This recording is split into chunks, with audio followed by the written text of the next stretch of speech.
Many moons ago, I spent 3 happy years studying for an undergraduate degree in theology. It involved a fabulous range of subjects and disciplines, including ethics, literature and philosophy, and church history from the early fathers to biblical Hebrew and Greek, and well beyond the Protestant Reformation. It should come as no surprise that I also spent a great deal of time poring over the Bible. My almost constant companion was a hefty tome called the New Jerome Biblical Commentary.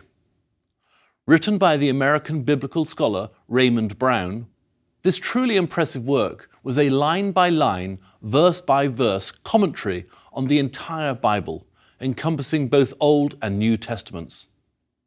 As a critical explanation of Bible text, or exegesis, if you'll allow me a big word, Jerome was a godsend and saved many budding theologians from making fools of themselves. The importance of this and other biblical commentaries is twofold. One, they present scholars with an academically sound introduction to the most important cultural, historical, literary and scientific elements found in scriptures. And secondly, a good commentary will also reflect exegetical variations or differences of opinion and interpretation within the community of scholars. The second reason for its importance is to help create religious orthodoxy.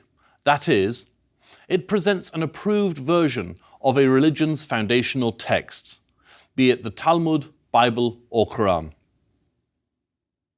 In this lecture, we're going to look at Quranic exegesis or commentary that took place in the Islamic Golden Age from the year 750 until about 1258. And to better understand Quranic exegesis, we're going to consider the life and work of Muhammad ibn Jarir al-Tabari, one of the most important commentators of that or any other time in Islamic history. But to begin, we need to better understand what is meant by exegesis and to consider both its purpose and importance. The Arabic word for exegesis is tafsir, and we'll refer to both terms, the English and the Arabic, in the course of this lecture. It would be helpful also to note here that although I'm obviously dealing with commentaries on the Quran, what I'm going to say about the use and importance of the commentaries broadly is the same for Muslim, Jewish and Christian theology. And indeed, the same for the religious texts held sacred by non-monotheistic religions as well. In his own day, al-Tabari lived under the threat of being lynched on more than one occasion. He was not one to shy away from stirring up dissent by speaking the truth as he saw it. So there were not infrequent clashes between al-Tabari and the followers of another school of Islamic law, established by a man named Ahmed ibn Hanbal.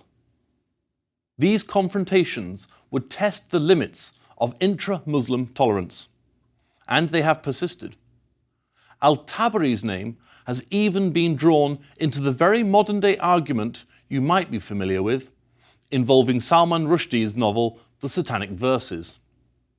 Now, if the idea of Quranic exegesis strikes you as somewhat dry, let's open this discussion with a human rather than a literary face.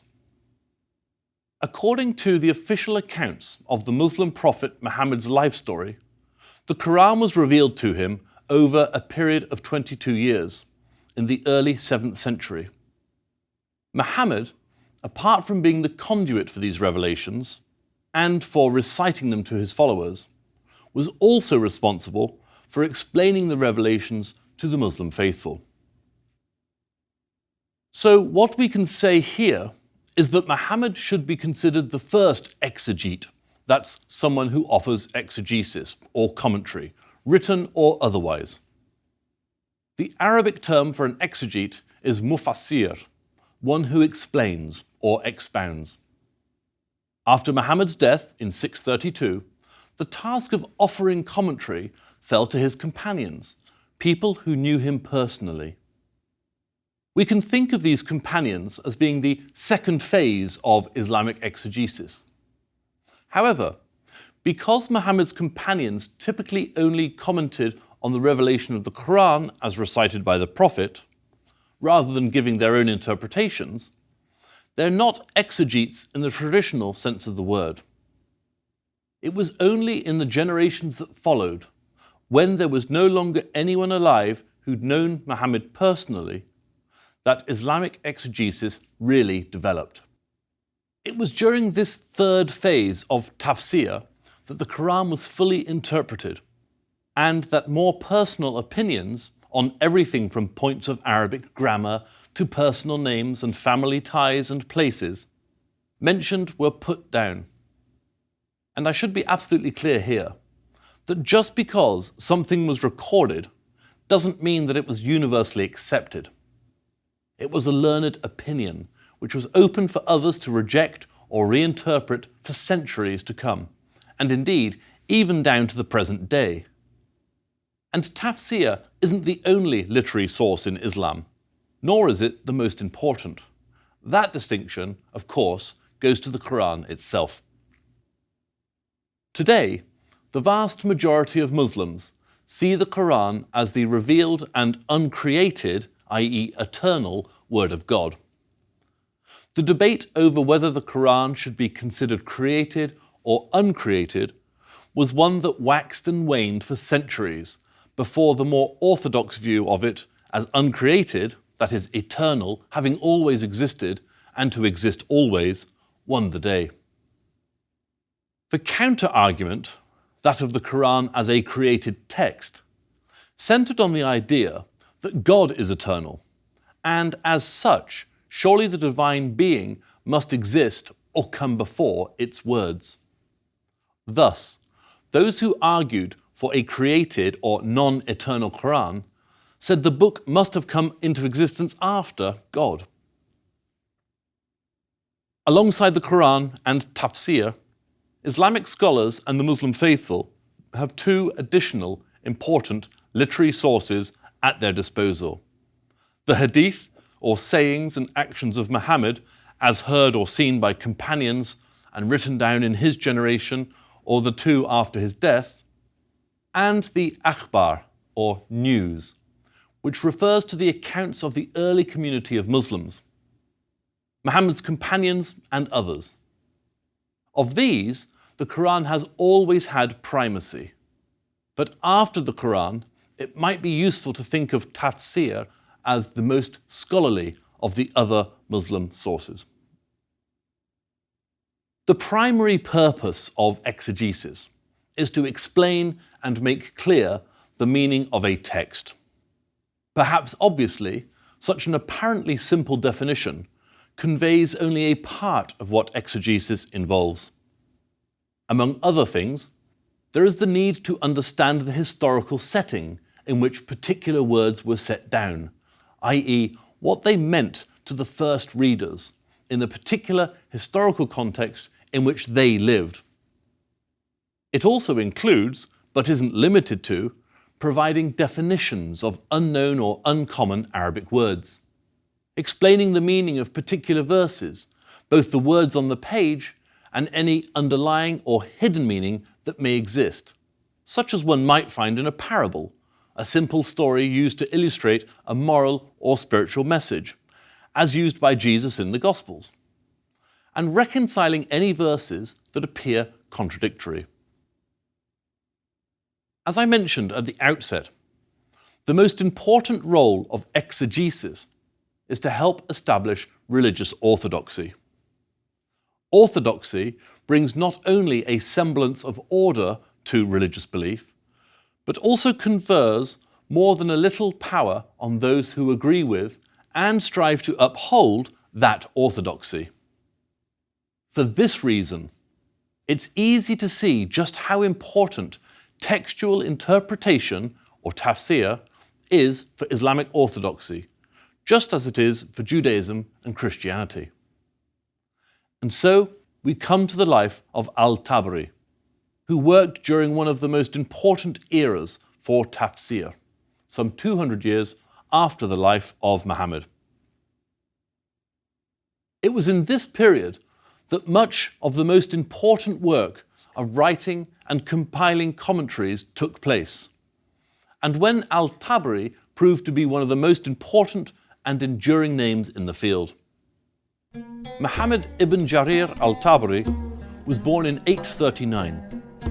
Apart from that single detail, perhaps the first thing of importance to say about him is that he was a Persian, not an Arab.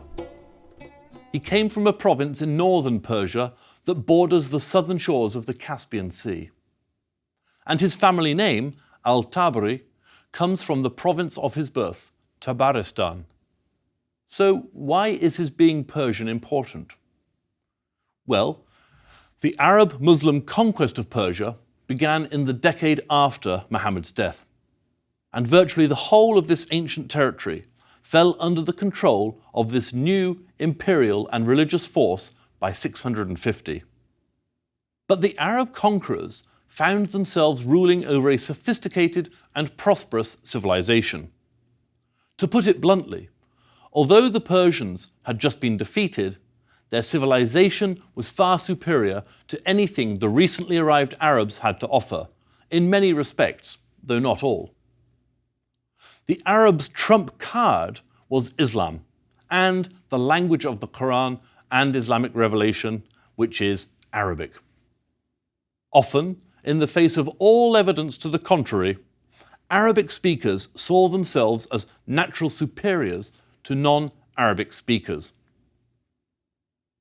One result was that any smart young man of al-Tabari's generation knew that to get on he'd have to learn Arabic, and not just a little of it. To succeed in a world where Arabic tribal identity was, in many cases, crucial to advancement, al-Tabari set out to be better at Arabic than the Arabs. The evidence tells us he was ultimately successful. The challenge of memorizing the Quran remains a popular one even today among young Muslims.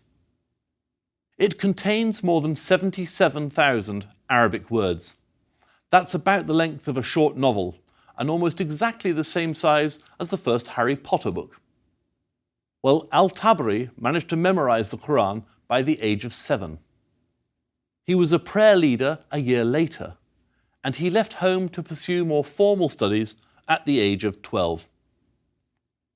In this respect, al-Tabari was lucky that his family was a wealthy one, with money flowing from rents on family landholdings at home in Tabaristan.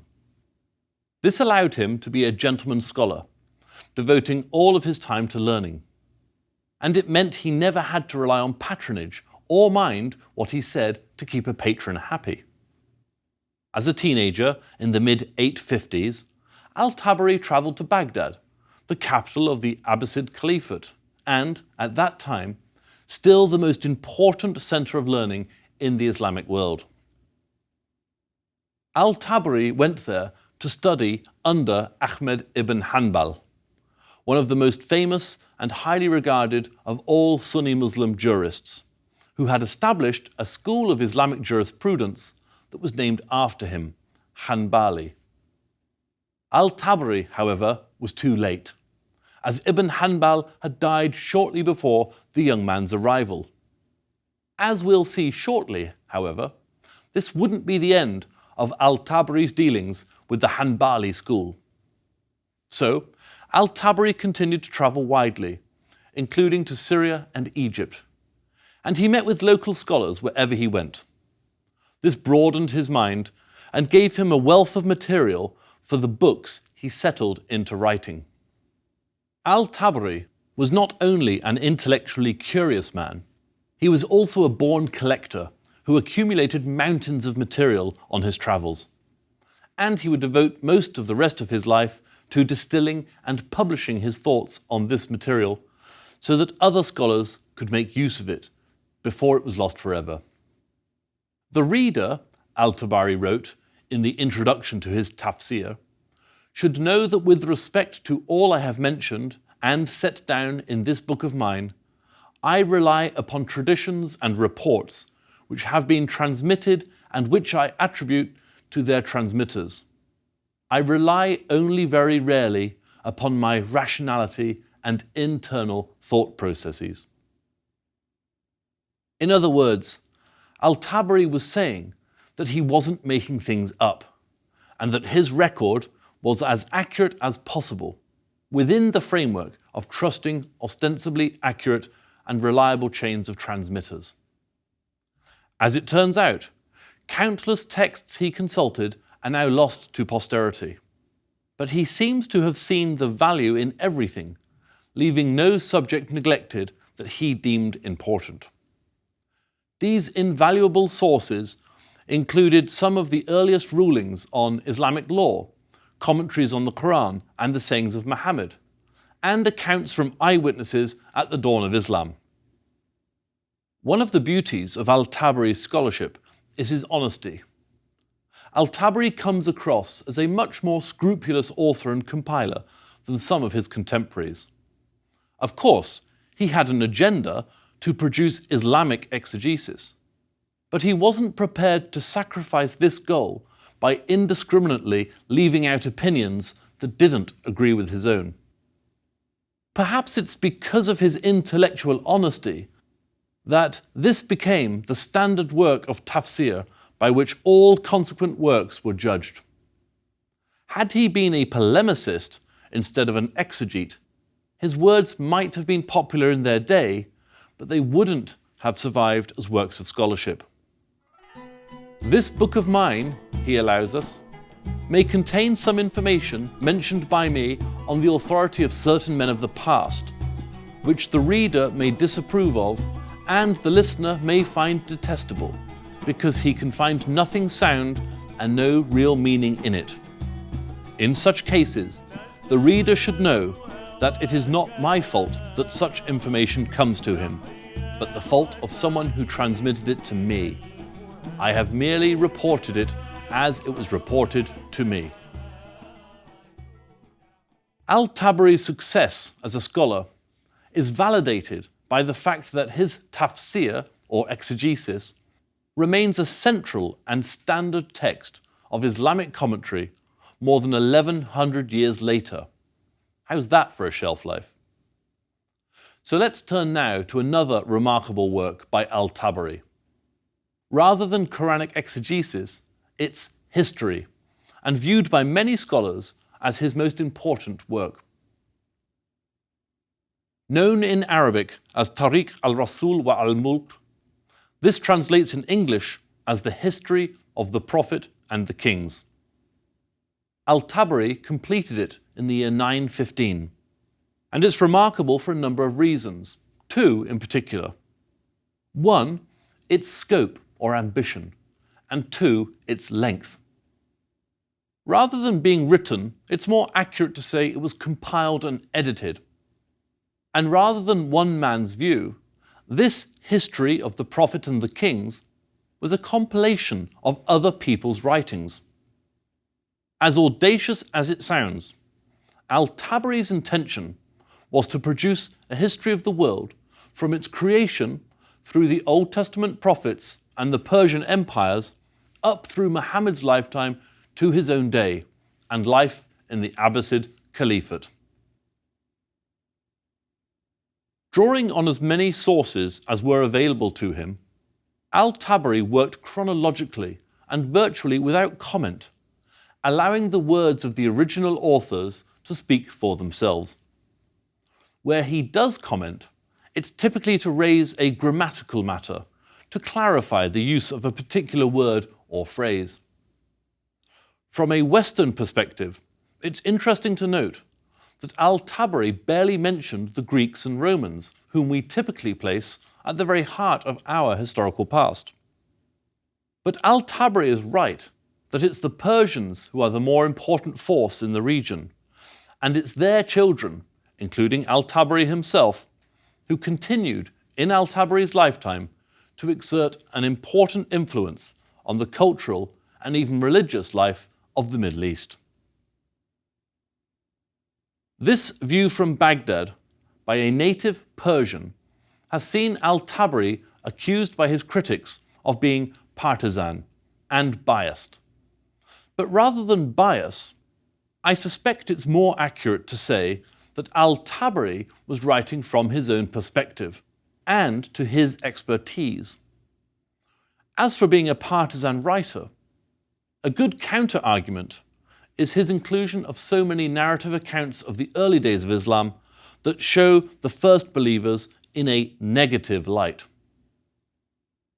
A prime example of this is found in the murder of Uthman, the third of the four Rashidun, or so-called rightly guided caliphs, after Muhammad.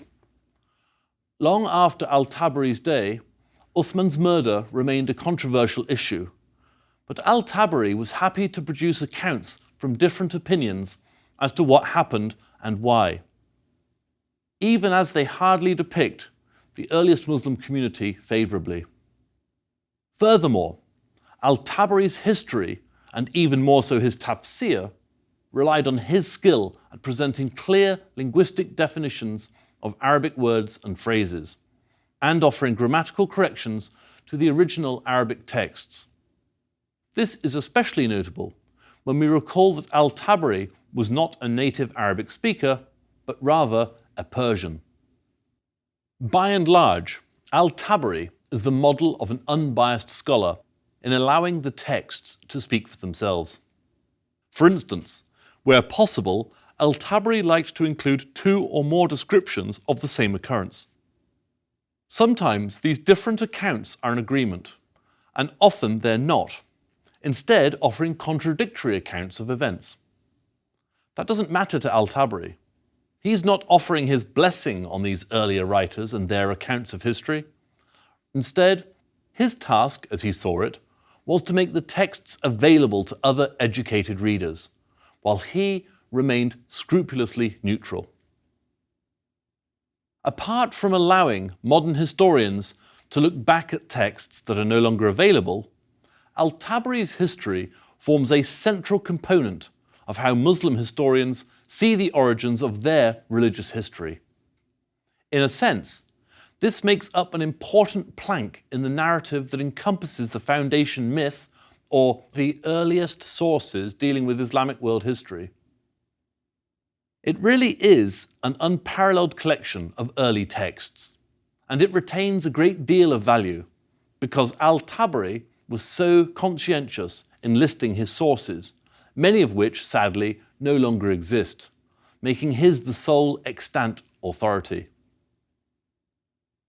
A few years ago, the State University of New York embarked on the ambitious project to translate the complete work. Several editors, numerous translators, and more than 20 years later, they completed the task. The complete edition runs to 40 volumes, including the introduction and index, and each volume is roughly 250 pages. There's no evidence that anyone but Al-Tabari himself transcribed every entry, alone and without secretaries or students to help him. Indeed, there's a popular belief that Al-Tabari wrote 40 pages a day through the 40 years that formed the bulk of his working life. Hugh Kennedy, a professor of Arabic and medieval history at the University of London, puts the importance of Al-Tabari's work in perspective when he says, "In its majestic scope and fierce attention to details, Tabari's writing is one of the great monuments of world history." And he adds, "For all modern historians of the Golden Age of Islam, the writings of this pernickety old bachelor scholar remain the foundations of our understanding." Al-Tabari's history and his tafsir, which is only slightly shorter in scope, represents a prodigious feat of scholarship during Al-Tabari's 86 years of life, until his death in Baghdad in the year 923. He clearly made best use of his time. As promised at the start of this lecture, I'm going to close by considering two controversies, one that took place in Al-Tabari's lifetime and one in our own. So why, you might ask, am I ending a lecture on Al-Tabari and Quranic exegesis with controversy? The answer is for a very good reason. To reinforce what I've already said about the role of tafsir in offering commentary and establishing or promoting an orthodox voice against which others can be judged, favourably or otherwise. Al-Tabari, as a learned man, was not afraid to criticise others whose scholarship he found wanting. In Al-Tabari's view, opinion could never replace knowledge, and as he grew older, one of those he became increasingly critical of was Ahmed ibn Hanbal, the man under whom he'd hoped to study when he first travelled to Baghdad. The Hanbali school of Islamic law that Ibn Hanbal established after 800 AD is the one followed today by the Wahhabis, the branch of Sunni Islam prevalent in Saudi Arabia and Qatar, and which outsiders sometimes categorize as ultra-orthodox and among the most uncompromising branches of Islam. But in Hanbal's own view, the Quran, along with the sayings and early traditions of Muhammad, were a sufficient basis of Islamic law. Al-Tabari disagreed, and he held that Hanbal wasn't truly able to make such a claim. For one thing, Al-Tabari didn't consider Hanbal sufficiently well versed in Islamic law or exegesis, two fields of scholarship in which Al-Tabari clearly excelled. Now, we should remember that Hanbal was dead by this time, and so it was his supporters who were responsible for defending him and making regular warnings to Al-Tabari. With a lynching threatened on more than one occasion, the authorities in Baghdad arranged a public debate so the two sides could argue their points of view. Al-Tabari accepted the challenge, while the Hanbali refused, preferring to attack Al-Tabari's house instead. Unhappy with yet another challenge by Al-Tabari to the memory of their founding father, this particular clash highlighted the limits of religious tolerance on the part of certain Hanbali during the 9th century, and speaks to the importance of tafsir and who defines the limits of its usefulness. So what about the satanic verses and Al-Tabari's role in this 20th century controversy that occasionally awakens even today in the 21st century? Salman Rushdie's novel was published in 1988 and attracted anger and violent responses from numbers of Muslims as far apart as India, Turkey and Britain. Most famously, perhaps, the Iranian Shia cleric Ayatollah Khomeini issued a fatwa, or religious opinion, that the Western author and his publishers should be put to death for blasphemy against the Prophet Muhammad. The Satanic Verses fictional storyline recounts a conversation between Muhammad and the devil, with the devil tempting the Prophet. These verses don't actually appear in the Quran, though some Islamic scholars contend they were cut from the final text, which manuscript version was compiled under the third caliph, Uthman, or roughly 20 years after Muhammad's death. But fundamentalist defenders of the Quran hold an opposite view. Al-Tabari enters the argument because he himself quotes the controversial verses in his own history. Does this mean that he lends academic support to the novelistic satanic verses? Absolutely not. As we saw earlier, Al-Tabari was happy to present accounts both pro and con of the earliest Muslim community, usually offering no opinion as to their authenticity or veracity. But it seems that nobody recently has bothered to read the introduction to his book. Al-Tabari's words I quoted earlier were, "This book may contain some information which the reader may disapprove of and the listener may find detestable. In such cases, the reader should know that it is not my fault, but the fault of someone who transmitted it to me. I have merely reported it as it was reported to me."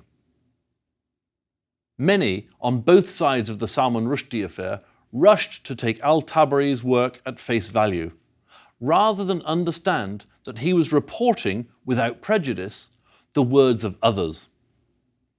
the fact remains that no one since al-Tabari's time has had access to the wealth of sources he had. And so probably never again is it possible for anyone to compile as comprehensive a study of the early days of the Muslim Middle East. And the use or abuse of history and historical texts remains an important issue. Today, the vast majority of Muslims accept the Quran as a divinely revealed and uncreated, that is to say, eternal text, and not a created work that came into existence at a point in history. But debates about the meaning of the Quran are ongoing and vigorous. And with thousands of volumes of tafsir written since al-Tabari's day, his work is still considered the exemplar, consulted daily by Islamic scholars and scholars of Islam alike. With that, I hope anyone who thought at the start of this lecture that Quranic exegesis was dry and unimportant is now rethinking their opinion.